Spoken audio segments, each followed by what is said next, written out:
BYD chempion gibrid. Shaharda 100 kilometrga haqiqatdan 4,5 litr sarf qiladimi? Bugun tekshiramiz.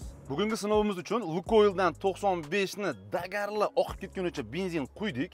Hozirgi holatda mashinamiz 2421 kilometr bosib o'tgan va batareyka zaryadi bo'lsa 15% ni tashkil qiladi. Zavod 4,5 litr xarajatni qanaqa hisoblagan menga noma'lum. Bugungi sharoitlarimiz konditsioner o'chirilgan, ikkita oyna tushirilgan, ikkita odam ketyapmiz, 166 kilogramm, 40 kilometrda 2 litrga yaqin sarfni ko'rsatyapti.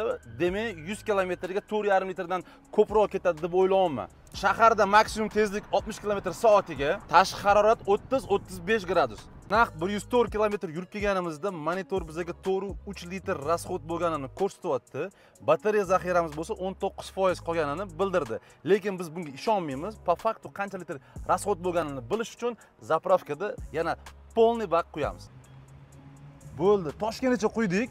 Ko'rib turganingizki 4,03 litr ketdi. Ishlab chiqarish 4,5 litr bergan paytda biza bugun sinovda 4 litr xarajat qildik. Nima deb o'ylaysizlar? Qat'idir xato qildikmi? Sizni avtomobilingiz qancha xarajat qiladi? Izohda yozib keting. Bu videoni sirrochli gibrid avtomobil olmoqchi bo'lib yurganlarga yoki gibrid avtomobili bor tanishlaringizga jo'natib qo'yish esdan chiqmasin.